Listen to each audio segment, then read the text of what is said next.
Halo semuanya, perkenalkan nama saya Guru Sudarsono dengan NIM 1016042510005. Di video kali ini saya akan menjelaskan mengenai persediaan, lalu penyusutan, dan juga PSAK. Untuk persediaan sendiri sudah sempat saya singgung di video-video sebelumnya. Lalu yang penyusutan, kita akan membahas mengenai penyusutan suatu aset seperti mesin ataupun kendaraan. Lalu yang ketiga itu kita akan membahas mengenai laporan keuangan PSAK, yaitu pernyataan standar akuntansi keuangan. Langsung saja kita mulai videonya. Oke, untuk yang pertama kita akan mengerjakan soal persediaan. Di sini saya sudah menyediakan soalnya di Excel. Nah, kita akan mengerjakan menggunakan metode FIFO terlebih dahulu, teman-teman. Tentunya kita akan menggunakan metode perpetual.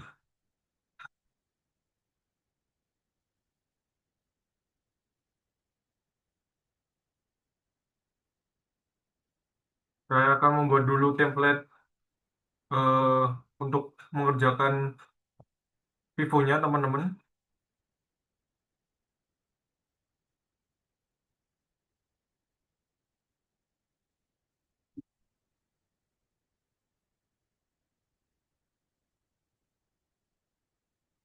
Kita lalu developer ini.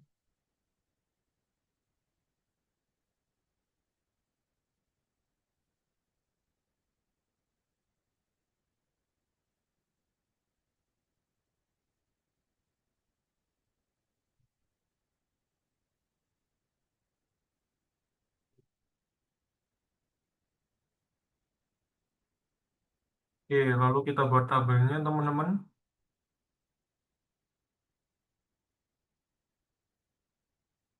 Oke, bisa kita lihat dia, teman-teman, di soal terdapat 5 tanggal, 5 transaksi.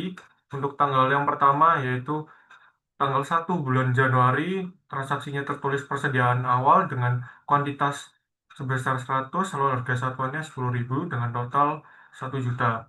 Nah, untuk pertama-tama, bila ada teman yang kebingungan mengenai apa itu FIFO, FIFO adalah singkatan dari first in, first out, yang berarti barang dagang yang pertama kali masuk ke gudang itu akan pertama kali keluar. Contohnya misal kita mau beli baju, kita beli 10 baju. Nah, baju yang pertama kali akan kita jual atau kita keluarin tuh baju yang pertama kali kita beli. Jadi baju yang satu yang kita beli itu. Gitu, teman-teman. Oke, langsung saja kita mulai kerjakan tanggal 1 tahun 2025. Langsung masuk ke bagian persediaan karena dia persediaan awal, teman-teman. Sebesar 100, harganya 10.000 dengan jumlah 1 juta. Ini langsung kita kalikan saja menggunakan rumus. Oke,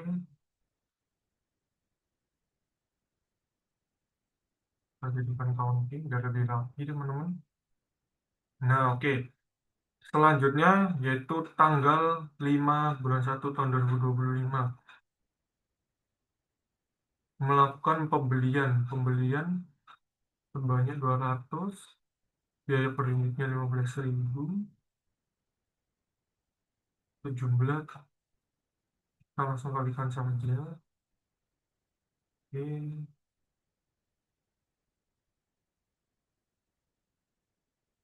Oke, nah bedanya kalau menggunakan metode perpetual dan juga metode periodik, kalau perpetual itu tiap persediaannya itu kita tulis satu-satu, teman-teman.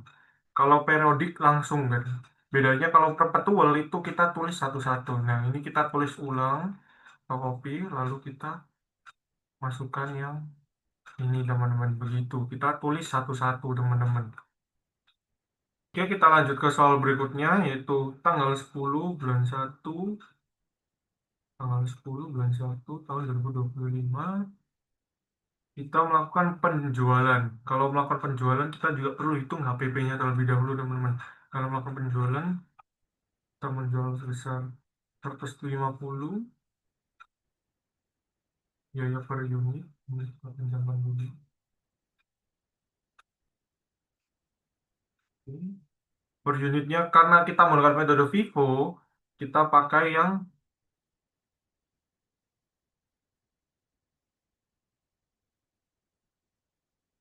oke, Nah, karena kita menggunakan metode yang FIFO, teman-teman, kita pakai barang yang pertama kali masuk dulu. Ingat first in, first out, teman-teman. Di sini kan diminta 150 barang nih, teman-teman. Kita menjual 150 barang. Nah, berarti kita ngejual dulu, kita keluarin dulu barang dagang atau persediaannya yang sebesar 100 kuantitasnya nih, yang jumlahnya 100. Nah, ini kita tulis biaya perinya 10.000 dengan jumlah 1 juta. Nah, lalu sisanya ini kan baru 100 yang keluar, teman-teman.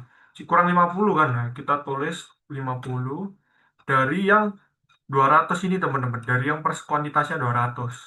Nah, ini kita masukin harganya 15.000. Lalu 3, salah, kita kali 50 dikali dengan 15.000.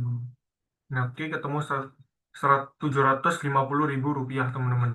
Nah, di sini persediaannya karena sudah terpakai, teman-teman, yang 100 sudah terpakai dan 50 terpakai, berarti tersisa 150 yang harganya 15.000. Nah, kita hitung langsung. Nah, begitu, teman-teman. Oke, ini kita juga bisa lanjut ke soal berikutnya, 15/1 2025. Kita melakukan pembelian lagi sebesar 112.000 per unit, 1.200.000. Oke, ini kita tulis lagi, teman-teman, persediaan awalnya, lalu kita copy saja. Oke, teman-teman, setelah selesai kita lanjut ke tanggal berikutnya, tanggal 20 bulan 1 tahun 2025.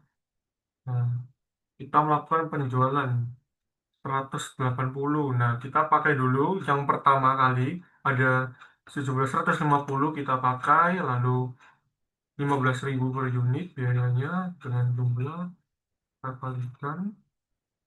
Nah, tersisa 30 karena kita menjualkan 180 barang dagang, teman-teman. Lalu kita pakai dari yang kuantitasnya 100 dengan harga 12.000 per unit. Kita pakai 30, 12.000. Lalu kita kalikan, teman-teman. Kalikan. Nah, ketemu berarti persediaannya itu tersisa 100 dikurangi 30 itu 70, teman-teman. 15.000. Nah, kita tinggal tuliskan. Nah, ini adalah kurang lebih simulasi dalam pekerjaan untuk Vivo Perpetual, teman-teman.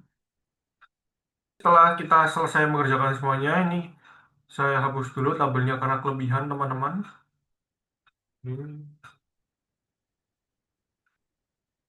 Nah, ini bisa kita total dulu untuk HPP-nya, teman-teman.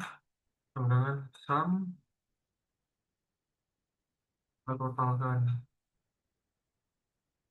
Benar, salah tak, teman-teman. Kita pakai rumus sum ya, teman-teman, untuk menjumlah.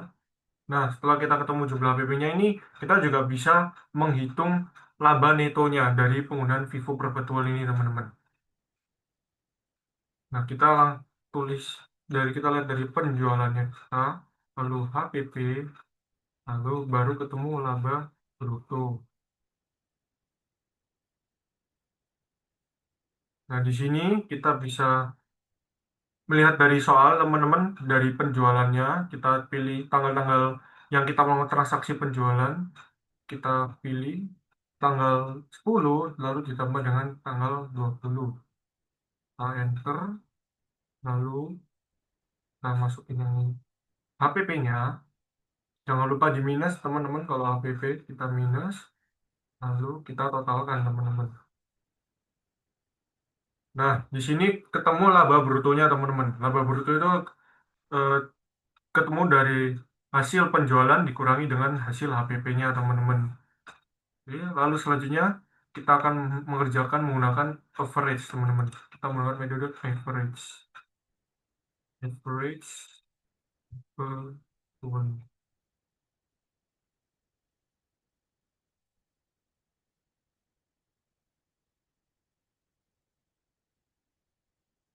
Ini buat tabel dulu, kasih warna. Nah, oke, langsung saja kita kerjakan lanjut lagi, teman-teman. Tanggal 1 bulan 1 tahun 2025. Persediaan awal besar 100 dengan biaya unit per unitnya 10.000. Jumlahnya bisa langsung kita kalikan saja.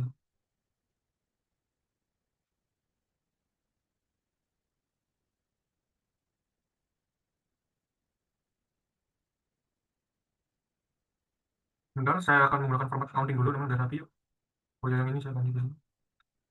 Untuk kuantitas ini jangan diberikan format accounting ya teman-teman. Maafkan saya tadi saya kelupaan. Nah, counting, kalau ini juga counting. Oke, langsung saja kita lanjut ke tanggal berikutnya, yaitu tanggal 5 bulan 1 tahun 2025. Kita melakukan pembelian. Pembelian 200 kuantitas atau jumlahnya 215.000 per unit, jumlahnya 3 juta. Oke, nah, karena kita menggunakan average, average itu berarti artinya kita rata-ratakan. Nah, ini kita totalkan dulu, kita tambahkan kuantitas ditambah kuantitas persediaan awalnya ditambah sama kuantitas yang barusan kita beli barang, kita tambahkan, lalu kita tambahkan jumlahnya, 1 juta ditambah 3 juta. Nah, ketemu jumlah kuantitas dan juga jumlah harganya, teman-teman. Nah, di sini baru kita 4 juta kita bagikan dengan kuantitasnya, teman-teman. Jadi 300, 4 juta dibagi 300, ketemu biaya per unitnya adalah sebesar Rp13.333. Kita lanjutkan ke soal berikutnya. Tanggal 10 bulan 1 tahun 2025, kita melakukan penjualan dengan kuantitasnya 150, kita langsung 150, biaya per unitnya 13.000, biaya per unitnya 13.323, jumlahnya langsung kita kalikan saja, teman-teman. Nah, lalu karena sudah terpakai 150, berarti 300 kali 150 adalah 150. Langsung kita kalikan saja, teman-teman. 150 dikalikan 13.333, ketemu jumlahnya Rp1.999.950. Oke, lanjut ke soal berikutnya, tanggal 15 bulan 1 tahun 2025, teman-teman. Di sini kita melakukan pembelian sebanyak 100 dengan harga 12.000 per unit, totalnya langsung kita kalikan saja. Oke, dengan 1.200.000, teman-teman. Nah, sama seperti tadi, kita tambahkan dulu, kuantitasnya kita tambahkan dulu, 150 tambah 100 menjadi 250, lalu jumlahnya juga kita tambahkan, teman-teman, jangan lupa. Nah, lalu baru kita rata-rata, teman-teman. Nah, ketemu biaya per unitnya adalah 12.800, teman-teman. Nah, teman-teman, kalau average itu kita rata-rata, kalau FIFO itu first in first out, berarti kita mengeluarkan barang yang pertama kali masuk ke stok gudang, begitu, teman-teman. Lanjut ke soal berikutnya, transaksi berikutnya, kita melakukan penjualan 180. 180, harganya 12.800, lalu kita kalikan saja, teman-teman. Kalikan, oke, ketemu 23.040.000 rupiah, berarti 250 dikurangi 180, kita bentar rumus saja, tersisa 70, teman-teman. 70, jumlahnya 70 barang dagang yang tersisa. Lalu bisa kita kalikan langsung, teman-teman. 70 dikali dengan 12.800, teman-teman. Nah, ketemu. Nah, kedua kedua persediaan akhir yang sudah saya warnai menggunakan warna kuning ini adalah persediaan akhir dari bulan tersebut atau dari transaksi yang sudah dilakukan, teman-teman. Nah, keduanya bisa kita lihat, keduanya persediaan akhirnya sama, yaitu 70. Namun jumlahnya yang berbeda, teman-teman. Karena metode di belakang itu berbeda. Yang pertama kita menggunakan metode FIFO dan yang kedua kita menggunakan metode average. Ini juga bisa kita lihat nanti di laba brutonya juga akan berbeda. Kita hitung dulu laba brutonya. Kita hitung penjualan, lalu HPP, dan juga laba bruto. Sama seperti FIFO, kita bisa hitung dulu untuk jumlah HPP-nya. Kita langsung jumlahkan saja. Nah, ini HPP, oke. Penjualan bisa kita copy, dan kita tambahkan saja dari soal. Kita tambah. Jumlah penjualannya yang sudah dilakukan adalah 7.500.000, lalu HPP sebesar 25.039.950. Nah, ini kita countingkan dulu, teman-teman. Jangan lupa di minus ya, teman-teman. Sama dengan kita pakai sum, kita totalkan, ketemu sebesar.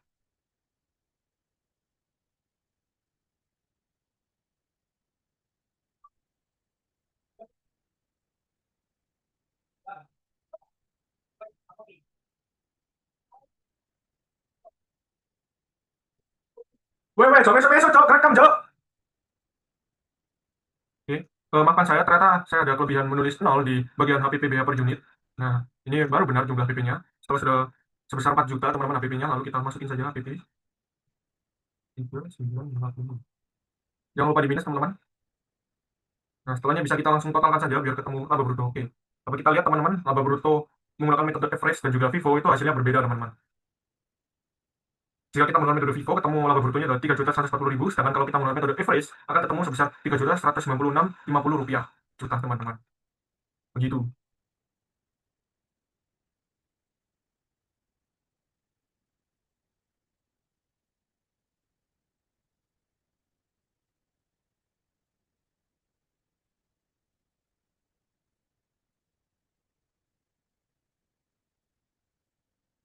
Oke, selanjutnya setelah kita sudah mengerjakan mengenai persediaan, kita lanjut ke materi berikutnya, yaitu penyusutan, teman-teman. Di sini saya sudah juga menyediakan soal-soal untuk proses pekerjaan penyusutan. Nah, penyusutan sendiri itu terdapat tiga metode, teman-teman. Metode yang pertama yaitu ada garis lurus, lalu metode yang kedua yaitu ada unit activity, lalu yang ketiga yaitu ada metode saldo menurun, teman-teman. Nah, yang pertama kita akan menggunakan metode garis lurus terlebih dahulu. Kita akan menggunakan metode garis lurus terlebih dahulu, teman-teman.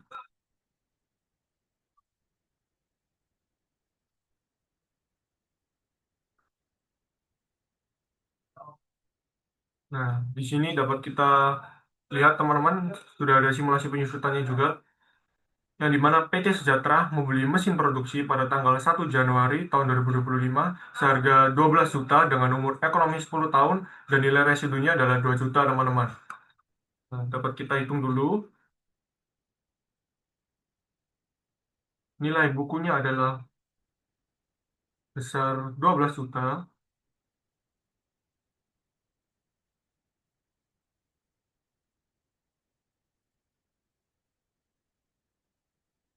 besar 12 juta.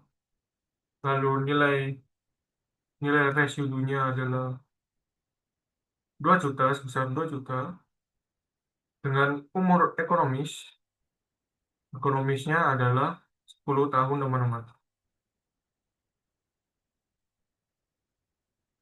Nah, di sini kita bisa hitung dulu biaya yang dapat disusutkan.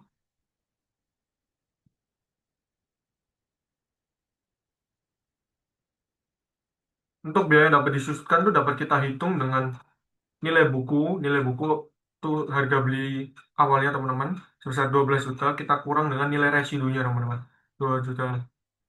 Nah, di sini ketemu biaya yang dapat disusutkan adalah sejumlah 10 juta rupiah, teman-teman. Lalu dapat kita cari dengan tarif. Tarifnya adalah 10%, teman-teman. Nah, cara cari tarifnya itu gimana sih? Tarifnya itu ini kita lihat dari nilai umur ekonomisnya adalah 10 tahun, teman-teman. Anggap saja dalam setahun itu adalah 100%. Umur ekonomisnya itu adalah 10 tahun. Berarti,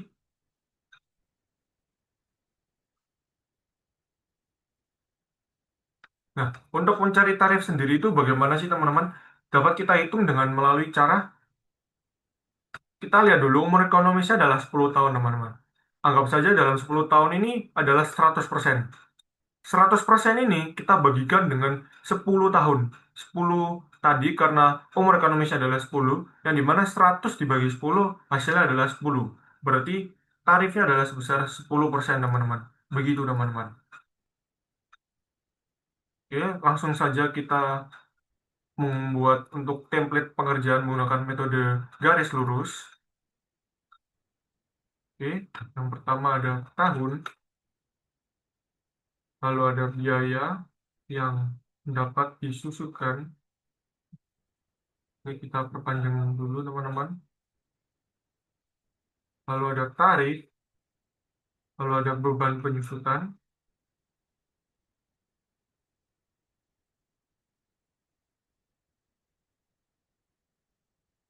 lalu ada akumulasi penyusutan, lalu yang terakhir ada nilai buku, teman-teman. Oke, tahunnya ini dapat kita langsung copy saja, teman-teman, dari soalnya. Kita copy dari tahun 2016 sampai 2025, teman-teman. Nah, di soal ini juga dapat kita lihat ada rincian penggunaan mesin yang akan kita gunakan untuk metode unit aktivitas, teman-teman. Nah, biaya yang dapat disusutkan itu adalah sebesar 10 juta dari 12 juta dikurangi 2 juta yang sudah tadi kita cari, teman-teman. Bisa langsung kita copy saja. Oke, teman-teman. Kita rubah dulu formatnya menjadi format accounting. Nah, karena ini diperkirakan penyusutannya dalam 10 tahun itu sama, berarti per tahun itu disusutkan 10 juta, teman-teman, dalam jangka waktu 10 tahun. Nah, ini kita asumsikannya sama. Kita geser bahwa jadi tahun 2016 sampai tahun 2025 dalam 10 tahun itu anggapannya itu setiap tahun disusutkan sebesar 10 juta, teman-teman. Dengan tarif 10%. Nah, beban penyusutannya kita kalikan, teman-teman. Biaya dapat disusutkan sebesar 10 juta kali dengan 10%. Nah, ini juga langsung kita copy saja rumusnya. Nah, untuk akumulasi penyusutannya sendiri, itu dapat kita menggunakan ini, beban penyusutan yang pertama, lalu kita tambahkan saja teman-teman. Akumulasi penyusutannya itu kita tambahkan terus sampai akhir dengan beban penyusutannya dari yang tahun sebelumnya dengan tahun yang sekarang. Kita tambah, oke, setelah sudah kita langsung tarik. Nah, langsung otomatis. Nah, di sini dapat kita lihat nilainya adalah cocok dengan pada tahun ke-10 akumulasi penyusutannya itu sudah 10 juta, sama dengan biaya yang dapat disusutkan yang pertama sudah kita cari teman-teman. Nah, lalu untuk nilai buku sendiri, nilai buku kita menggunakan nilai buku awal yaitu yang 12 juta teman-teman. Kita menggunakan harga belinya sebesar 12 juta, lalu dikurangi dengan akumulasi penyusutannya teman-teman. Kita langsung ambil dari nilai buku yang sudah kita hitung tadi, kurangi dengan 1 juta teman-teman. Setelah ini kita akan menemukan harganya adalah sebesar 11 juta teman-teman. Dari 12 juta dikurangi 1 juta. Nah, setelah kita menggunakan rumus ini, jangan lupa kita pakai tambahkan rumus string teman-teman. Kita string agar angka 12 jutanya tetap kita pakai, sedangkan untuk kolom yang K, kolom K itu akan mengikuti teman-teman. Kita enter, lalu kita bisa langsung tarik garis seperti ini. Nah, dan hasilnya langsung otomatis teman-teman. Kalau misal kita nggak pakai string, rumus string ini saya contohkan saja. Nah, langsung kita copy. Hasilnya akan kacau begini teman-teman. Hasilnya akan salah. Begitu teman-teman. Di sini dapat kita lihat nilai buku sebesar 2 juta, nilai tahun 2025 pada tahun ke-10-nya sebesar 2 juta sudah sama dengan nilai residunya teman-teman. Nah, di sini dapat kita lihat itu kalau sudah benar teman-teman. Kalau sudah sama berarti sudah benar. Begitu teman-teman. Ini saya kasih judul dulu, metode garis lurus.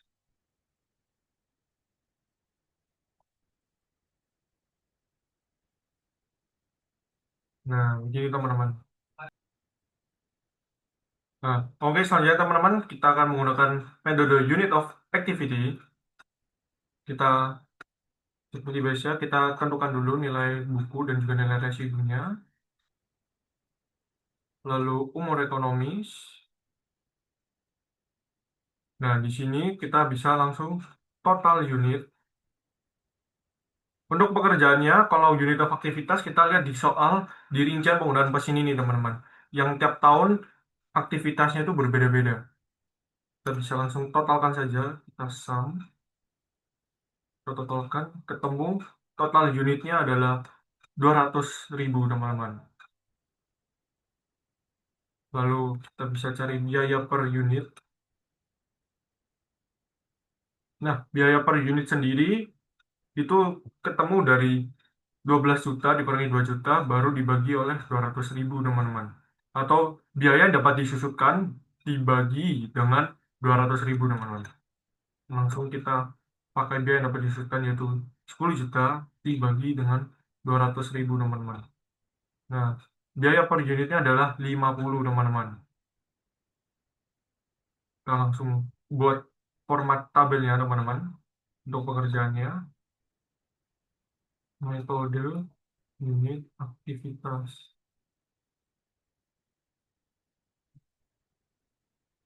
Kita tulis tahun, lalu unit aktivitas,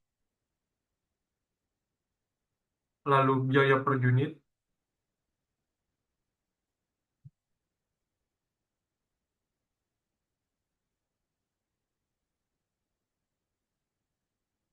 lalu ada beban penyusutan, lalu ada akumulasi penyusutan, lalu ada nilai buku akhir teman-teman.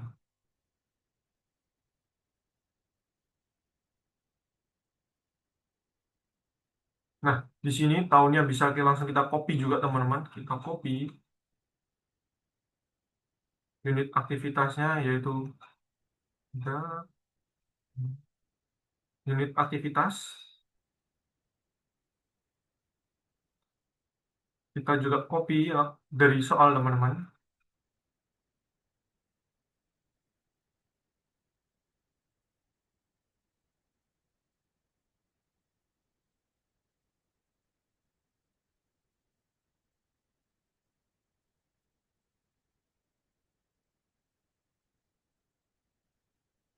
Oke, untuk unit of aktivitasnya, teman-teman, unit aktivitasnya dapat kita langsung copy saja dari soal.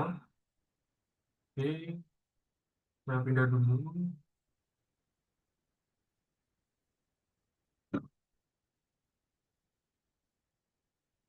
Nah, biaya per unit yaitu sebesar 50, untuk copy juga.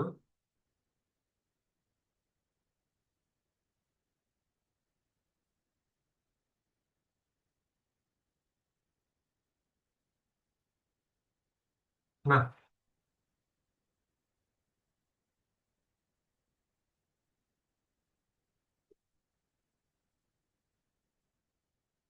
oke teman-teman, untuk beban penyusutannya sendiri itu dapat kita cari melalui unit aktivitasnya dikali dengan biaya per unitnya teman-teman. Jadi langsung kita kali 19.000 dikali dengan 50 teman-teman. Nah, ini bisa langsung kita kopikan ke bawah. Oke, saya rubah dulu formatnya teman-teman jadi accounting. Nah, setelahnya yaitu kita akan mencari akumulasi penyusutannya teman-teman. Akumulasi penyusutannya sama seperti yang garis lurus, metode garis lurus. Tuh kita tambahkan dari yang akumulasi penyusutan tahun sebelumnya dengan tahun yang sekarang teman-teman. Kita tambahkan, lalu kita langsung tarik. Nah, langsung otomatis ketemu menjadi 10 juta teman-teman. Sesuai dengan biaya yang dapat disusutkannya teman-teman. Sama-sama 10 juta. Setelahnya kita akan mencari nilai buku akhir teman-teman. Nilai buku akhir juga sama, kita akan mencari.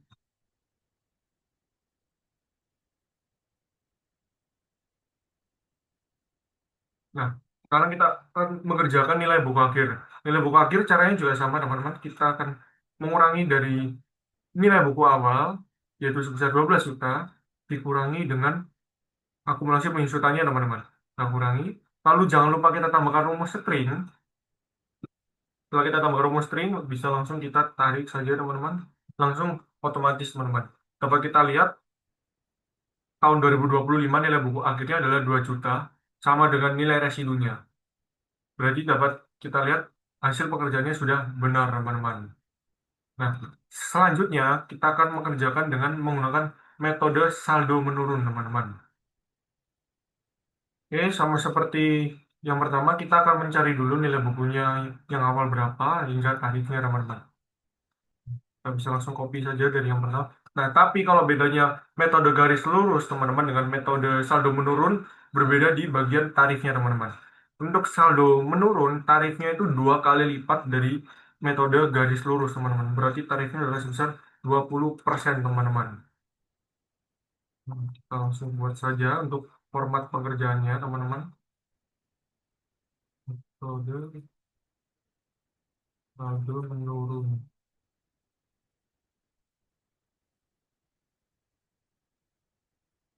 Saya tulis tahun, lalu nilai buku awal, lalu tarif, lalu beban penyusutan, lalu akumulasi penyusutan.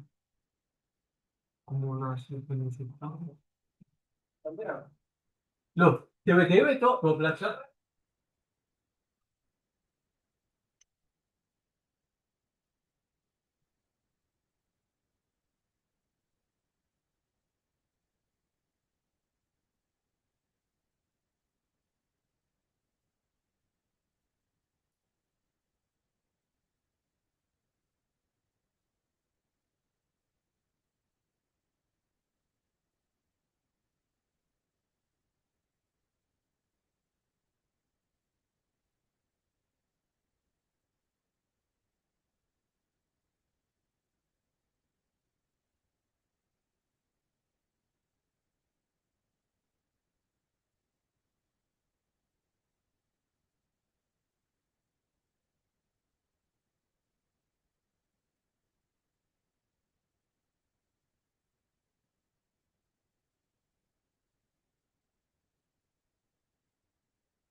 Oke, lalu selanjutnya itu nilai buku akhir, teman-teman. tahun dapat kita copy juga dari soal teman-teman tahun 2016 sampai tahun 2025. Nah, untuk nilai buku awal teman-teman, kita menggunakan nilai buku awalnya yaitu sebesar 12 juta teman-teman. Nah, kalau metode saldo menurun ini kita kerjanya satu-satu teman-teman per tahun. Tarifnya itu 20%. Untuk tarif sama semua teman-teman.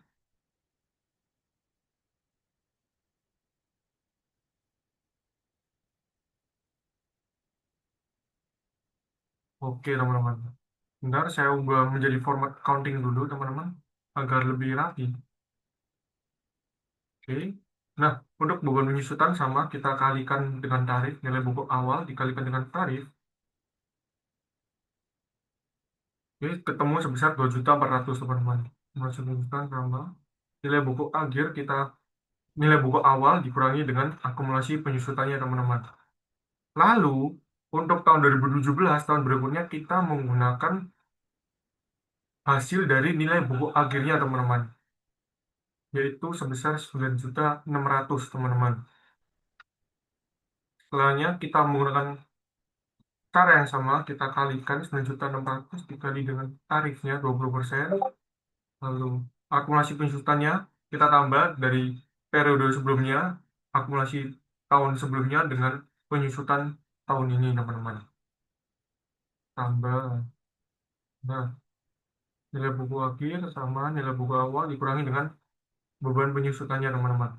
Selanjutnya kita akan mengerjakan untuk tahun yang 2018. Nah, di sini kita bisa langsung mempersingkat saja agar pengerjaannya lebih efisien dan juga lebih efektif. Karena kita mengerjakan di Excel, kita langsung salin rumusnya. Kita tarik garis ke bawah. Lalu untuk yang akumulasi penyusutan juga sama dan nilai buku akhir juga sama teman-teman. Kita tarik garis. Nah, dapat kita lihat di hasil akhir untuk beban penyusutan dan akumulasi penyusutannya, hasilnya tidak sesuai dengan biaya yang dapat disusutkan dan juga dengan hasil nilai residunya. Nah, oleh sebab itu, saat kita menggunakan metode saldo menurun, kita melakukan sesuatu yang anggapannya untuk menggenapkan teman-teman. Jadi kita bisa hilangkan dulu tarifnya, lalu untuk beban dan nilai buku akhir kita hapus dulu. Nah, untuk nilai buku akhir akan sama dengan nilai residu, oleh sebab itu kita tulis 2 juta. Lalu untuk beban penyusutannya teman-teman, kita mengurangi nilai buku awal dan juga dikurangi dengan nilai buku akhir. Jadi 1.610.613 rupiah kita kurangi dengan 2 juta rupiah teman-teman. Nah, di sini hasilnya minus teman-teman, yang dimana bila kita tambahkan akumulasi penyusutan dari periode tahun sebelumnya ditambah dengan tahun saat ini atau tahun yang sudah berjalan, kita enter hasilnya sesuai teman-teman. Akumulasi penyusutan untuk tahun 2025 atau tahun ke-10 hasilnya yaitu 10 juta sama dengan biaya yang dapat disusutkan, lalu nilai buku akhir sebesar 2 juta, nilainya sama dengan nilai residu teman-teman. Nah, perbedaan dari pengerjaan untuk metode saldo menurun dengan metode garis lurus sedikit berbeda karena untuk metode saldo menurun kita itu menghitung tiap tahunnya lalu di tahun terakhir biasanya akan digenapkan teman-teman. Sedangkan kalau metode garis lurus itu kita mengerjakan dengan perkiraan kalau setiap tahun dalam 10 tahun itu setiap tahun nilai penyusutannya itu sama teman-teman. Nah, oke teman-teman, selanjutnya setelah kita sudah mengerjakan mengenai persediaan dan juga penyusutan, selanjutnya kita akan membahas mengenai penyajian dalam laporan keuangan yang sudah sesuai dengan PSAK atau Pernyataan Standar Akuntansi Keuangan, teman-teman. Oke, next. Nah, tujuan dari PSAK itu apa sih, teman-teman? Untuk yang pertama yaitu ada dasar-dasar penyajian laporan keuangan itu bertujuan agar laporan keuangan dapat dibandingkan dengan laporan keuangan periode sebelumnya. Tujuan lainnya adalah agar laporan keuangan dapat dibandingkan dengan laporan keuangan entitas lainnya. Jadi bisa dibandingkan laporan entitas ini dengan entitas lainnya atau seperti laporan perusahaan A dengan laporan keuangan perusahaan B dapat kita bandingkan mana yang lebih bagus ataupun mana yang sedang mengalami keterpurukan begitu teman-teman. Nah, lalu persyaratannya itu juga bertujuan untuk mengatur persyaratan bagi penyajian laporan keuangan, struktur laporan keuangan, dan persyaratan minimum isi laporan keuangan. Nah, di sini selanjutnya yaitu ruang lingkup. Yang dimana pernyataan ini berlaku dalam penyusunan dan juga penyajian laporan keuangan itu agar sesuai dengan standar akuntansi keuangan atau PSAK itu. Nah, lalu pernyataan ini tidak berlaku bagi penyusunan dan penyajian laporan keuangan entitas syariah. Oke, next.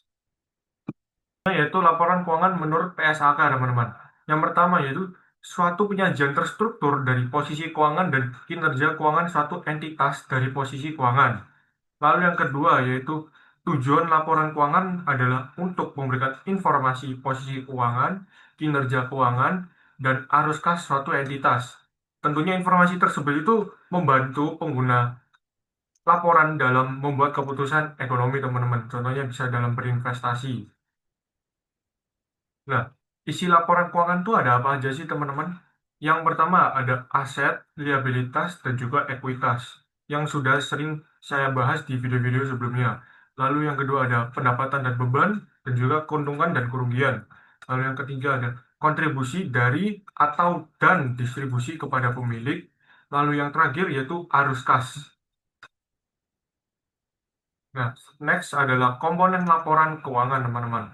Yang pertama ada laporan posisi keuangan untuk akhir periode, lalu yang kedua ada laporan laba rugi komprehensif, lalu yang ketiga ada laporan perubahan ekuitas, lalu yang keempat ada laporan arus kas, lalu yang kelima ada catatan atas laporan keuangan. Nah, catatan atas laporan keuangan itu berisi informasi ringkasan kebijakan akuntansi penting dan juga informasi penjelasan lainnya, teman-teman.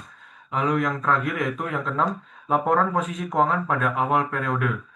Nah, yang berarti komparatif yang disajikan ketika entitas menerapkan suatu kebijakan akuntansi secara retrospektif atau membuat penyajian kembali pos-pos laporan keuangan, atau ketika satu entitas mereklasifikasi pos-pos dalam laporan keuangannya, teman-teman. Lalu yang terakhir yaitu laporan posisi keuangan di awal periode. Oke, next. Selanjutnya yaitu karakteristik umum. Karakteristik umum yang pertama yaitu penyajian secara wajar dan kepatuhan terhadap SAK, teman-teman. Yang berarti laporan keuangan disajikan sesuai dengan standar akuntansi keuangan. Kalau tidak sesuai, tentunya sudah pasti akan terkena hukum dan sanksi yang berlaku, teman-teman. Lalu yang kedua yaitu kelangsungan usaha, yang berarti laporan keuangan disusun berdasarkan asumsi kelangsungan usaha dan mengungkapkan fakta jika terjadi pelanggaran. Jadi transparan gitu, teman-teman. Kalau ada pelanggaran yang terjadi, maka akan langsung diungkapkan. Lalu yang ketiga ada dasar akrual, teman-teman, yang berarti mencatat laporan keuangan saat transaksi terjadi. Dasar akrual digunakan untuk mencatat laporan yang pada saat transaksi benar-benar terjadi, teman-teman. Lalu yang keempat yaitu material dan agregasi, yang dimana menyajikan laporan mengenai hal material dan disatukan dengan hal-hal non-material lainnya. Lalu karakteristik umum lainnya yaitu saling hapus, yang dimana entitas tidak boleh menghapus aset, liabilitas, penghasilan, dan beban kecuali diizinkan oleh suatu pernyataan standar akuntansi keuangan, teman-teman. Lalu selanjutnya yaitu ada frekuensi laporan, yang dimana laporan keuangan disajikan secara tahunan atau setiap tahun disajikan secara berkala oleh suatu entitas, teman-teman. Lalu selanjutnya yaitu informasi komparatif, yang dimana laporan keuangan menyajikan informasi komparatif dengan periode sebelumnya. Contohnya seperti laporan keuangan yang terbit pada tahun 2024, tentunya juga ada laporan keuangan yang terbit pada tahun 2023. Tentunya bisa di compare gitu, teman-teman, bisa dibandingkan antara periode yang berjalan dengan periode sebelumnya. Lalu selanjutnya yaitu ada konsisten penyajian, yang dimana entitas harus konsisten dalam menyajikan laporan keuangan per periode. Berarti setiap tahun, setiap periode, suatu entitas itu harus konsisten dalam menyajikan laporan keuangannya. Begitu, teman-teman.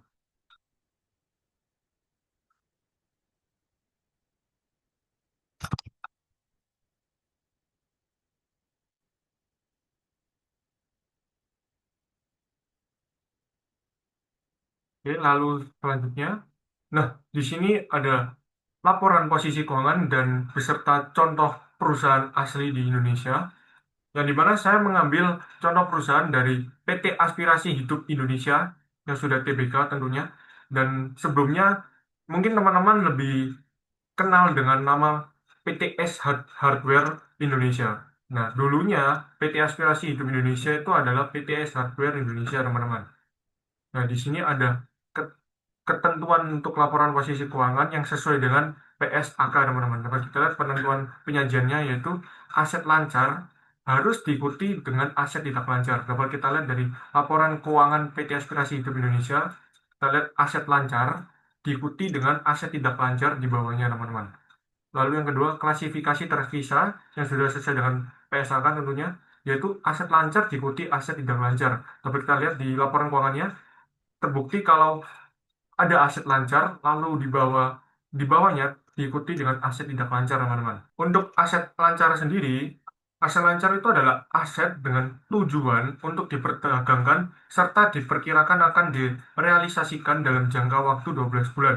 Yang berarti aset lancar seperti contohnya seperti kas itu akan diperdagangkan atau akan digunakan dalam jangka waktu 12 bulan itu, teman-teman. Lalu untuk aset tidak lancar, yaitu aset dengan tujuan untuk tidak dijual dalam jangka waktu 12 bulan, teman-teman. Berarti dalam jangka waktu 12 bulan itu tidak akan dijual dan akan digunakan. Karena aset tidak lancar itu berarti lebih tahan lama atau akan disimpan, teman-teman.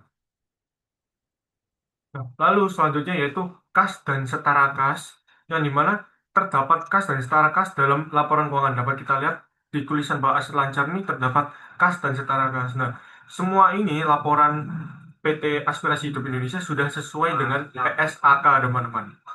Lalu kita next. Selanjutnya itu tetap laporan posisi keuangan, tapi di bagian liabilitas, teman-teman.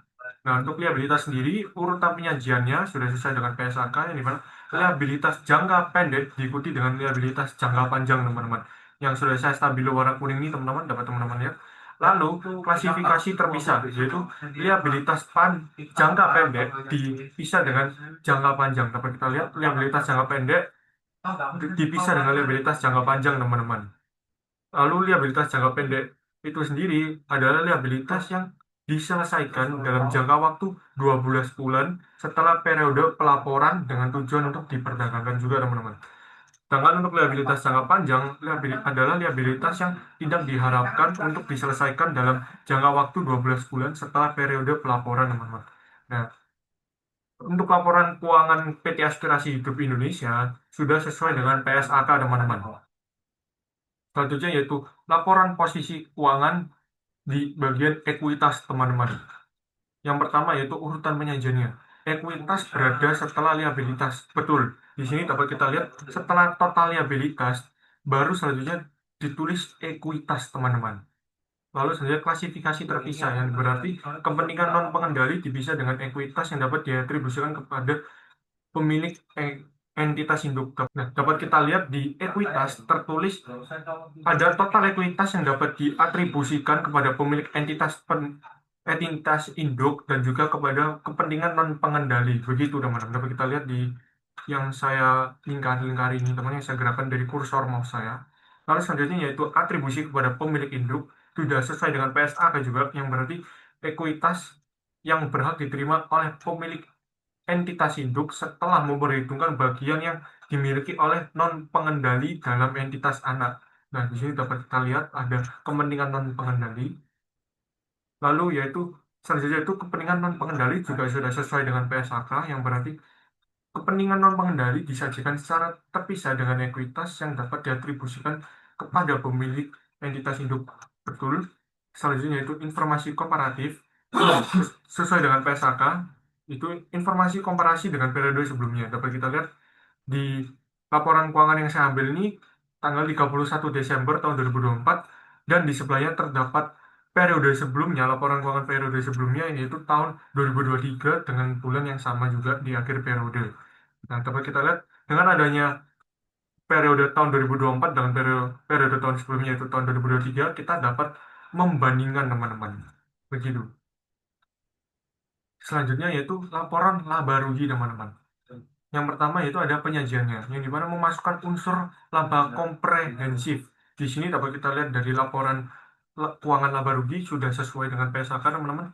Lalu urutan laporan, yaitu laba sebelum laba komprehensif dan laporan laba komprehensif yang dimulai dari laba atau rugi bersih, teman-teman. Nah, dapat kita lihat di sini, teman-teman, sudah sesuai ya, teman-teman.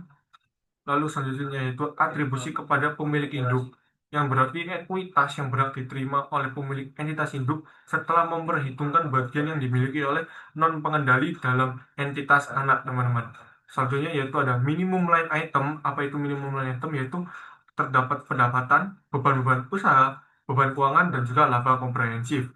Dapat kita lihat semua, teman-teman, di sini sudah sesuai dengan PSAK. Lalu selanjutnya itu ada klasifikasi beban sesuai PSAK juga. Beban dikategorikan sesuai dengan fungsi operasional dan kegunaannya. Benar, benar, teman-teman. Oke, kita next. Next, masih laporan laba rugi komprehensif, yang dimana isi laporannya sudah sesuai dengan laporan komprehensif. Lalu urutan laporannya, laporan komprehensif dimulai dengan laba bersih, benar, sudah sesuai, teman-teman. Lalu atribusi kepada pemilik induk, atribusi laba dilakukan secara rinci kepada pemilik entitas induk dan kepentingan non pengendali. Dapat kita lihat ya, teman-teman, di laporan keuangan laba rugi PT Aspirasi Indonesia sudah sesuai dengan PSAK, teman-teman. Oke, kita next. Next adalah laporan perubahan ekuitas, teman-teman. Nah, laporan perubahan ekuitas sudah sesuai dengan PSAK karena terdapat pengungkapan dividen yang menunjukkan jumlah dividen yang diatribusikan kepada pemilik saham, lalu total laba rugi yang menunjukkan total laba rugi secara transparan, teman-teman. Next yaitu catatan atas laporan keuangan, teman-teman. Catatan atas laporan keuangan yang pertama itu menyajikan informasi dasar penyusunan laporan keuangan dan kebijakan akuntansi. Lalu yang kedua mengungkapkan dasar pengukuran kebijakan yang relevan dan asumsi dalam estimasi. Lalu yang ketiga mengungkapkan informasi yang disyaratkan SAL yang tidak disajikan di bagian manapun dalam laporan keuangan. Lalu yang keempat, memberikan informasi yang relevan dalam laporan keuangan. Dan yang terakhir, yang kelima, yaitu catatan laporan keuangan disajikan secara sistematis, teman-teman. Selain itu, catatan atas laporan keuangan juga memberikan pengungkapan lain yang berhubungan dengan modal dan dividen, lalu jumlah dividen yang diumumkan atau yang diumumkan sebelum penyelesaian laporan keuangan. Dapat kita lihat dari PT Aspirasi Hidup Indonesia Tbk. Nah, di sini ada modal saham yang menjelaskan mengenai berhubungan dengan modal dan juga dividen. Dapat kita lihat dividen yang sudah saya mark ini diumumkan pada tanggal 7 Juni tahun 2024, teman-teman, pada saat ada rapat umum pemegang saham. Oke, kita next. Selain itu, catatan atas laporan keuangan juga memberikan informasi yang tidak disajikan di bagian manapun dalam laporan keuangan, teman-teman. Lalu juga menyampaikan informasi yang relevan untuk memahami laporan keuangan. Nah, di sini dapat kita lihat informasi-informasi lainnya yang tidak disajikan dalam laporan keuangan seperti laporan laba rugi, laporan perubahan ekuitas, lalu laporan posisi keuangan tidak dibahas di sini. Nah, contoh yang gambar saya ambil di sini, dia membahas lebih detail, teman-teman. Gitu. Oke, kita next. Berikut adalah daftar pustaka yang saya gunakan, teman-teman. Daftar pustaka pertama yaitu ada dari Bu Dwi Martani, yang dimana membahas mengenai PSAK dan tentunya landasan dalam pembuatan PPT saya dan juga dalam penjelasan saya, teman-teman. Begitu. Lalu yang daftar pustaka ketiga yaitu ada PT Aspirasi Hidup untuk laporan keuangannya, teman-teman. Sekian dari video saya, teman-teman. Terima kasih. Semoga video saya yang kali ini dapat memberikan manfaat bagi teman-teman. Selamat belajar ya, teman-teman. Terima kasih. Sampai jumpa di video berikutnya.